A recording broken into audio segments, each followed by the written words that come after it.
The conference today, of course, follows the ANC's National General Council meeting last week. Going into that meeting, there was lots of talk about nationalisation, not very much said at that meeting, but of course this has now been put back on the back burner until the end of 2012, and this doesn't really create an environment that is conducive to investment, does it?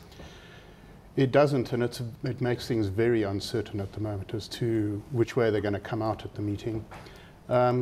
I think you need to realize that some form of resource nationalism is inevitable in any democracy, any country really, where the state does take control of the resources and imposes taxes on them or imposes obligations, even if it might be as simple as environmental obligations, on the miner to look after the country and to put something back in. A resource is a unique thing. It runs out. Once you've mined it out, it's irreplaceable. And so countries do interfere. Now, at the one end of the scale, you've got things like super taxes in Australia, and at the other end of the scale, you've got out-and-out nationalisation. Now, we don't know what the government is talking about when it talks about nationalisation. In fact, it's very difficult to see how you can ever nationalise mines in South Africa. It's too complicated, it's too much money. It would sully our international relationships. It would cast the country into huge debt and having to pay off international investors. So it would be really quite useful to get some clarity on that beforehand. And of course the minerals really do belong to the state anyway. We have that royalties tax which has been introduced or was introduced a few years back. So in effect it does belong to the state. Companies pay to mine those resources. That's correct. The mining industry has shrunk over the years, and it's now 8% of GDP. You would wonder why, you know, all you're going to get is another 8% of GDP, maybe, at a huge cost. The figures being bandied about at the moment are somewhere between 2 trillion and 2.5 trillion rand to nationalize the mining industry. It's a big number. Andrew, how do you create an environment that is conducive to investments, and not just in South Africa, but across Africa, as you were talking about this morning? If you're talking about the Western business model here, as to how you make Western companies come in here, you interfere with them as little as possible. Obviously that's not possible, and you do have to strike a balance between the interests of the country and the interests of the mining company coming into it. This country is quite unfriendly. In fact, it's very unfriendly to mining, as rated by international companies. It's in the bottom quartile of the world. So of 74 countries rated, somewhere between 50 or 60 are better than us here. And the type of things that are problematic are security situation, the BEE requirements with regard to equity. I don't think people mind too much the other elements of BEE, but the equity component is very difficult for international companies.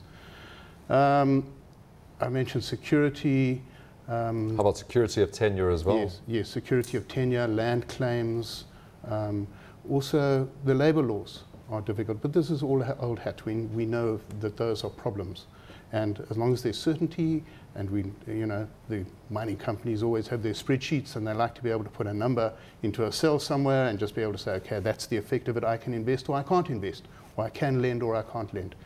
But the trouble is the uncertainty we can't live with. How do we compare perhaps to some of our neighbours? Of course, we know they have indigenization laws now in Zimbabwe, but DRC also having some problems with its mining industry. But how about other countries like Zambia, which do appear to be quite favourable to investment? Look, the best country in Africa at the moment is Botswana. It sits number 7 in the world. And one of the comments was that there's no red tape in Botswana and there's no green tape. Zambia, unfortunately, managed to impose a super tax. Now, super tax on windfall profits and so on are a sign of resource nationalism, and you'll see that done in Australia recently, and that brought down the government in Australia. In Zambia, they managed to impose a super tax just in time for the commodity crash, if you like, in 2007, 2008. And so they're off the birthday list, I'm afraid, internationally at the moment. And they've interfered too far in the mining industry there, and it's an expensive place to mine in any event because the resources are quite deep. and it's copper, and copper price is quite volatile, and so they're problematic at the moment. In 2007, before all of this happened, they were one of the best in Africa. They were on the way up. Well, looking into Africa from outside, how do you think international investors weigh up the risks with the potential rewards they could get from mining in Africa? Well, I think it's the old DCF model. They work out what the cost is going to be, what the revenue is going to be, what they're going to have to expend in the country, complying with all the laws and the indigenization laws and the land claims and the environmental obligations, and they make their call on that. It's like any other business. Because of course, an exception, which is China, which makes its decision a little bit. I was about to ask about China, because how does China actually change the playing fields in Africa? We know that it is resource hungry. Africa has those resources. How has that changed the game? Do you know, it's hard to say, because it is quite early days at the moment of China coming to South Africa anyway. They're in the rest of Africa quite heavily, and we're starting to see them now coming into South Africa in projects and so on. Their agenda is slightly different, and it's very hard to know exactly where they are, because we haven't had enough of a track record. But it seems that they're not that interested in the DCF calculation. They're much more interested in, we need the resources.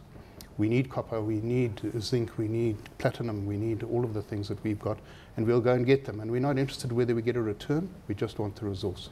That seems to be more of the play, which means that some of the stuff that we're talking about when we talk about resource nationalism doesn't apply to them.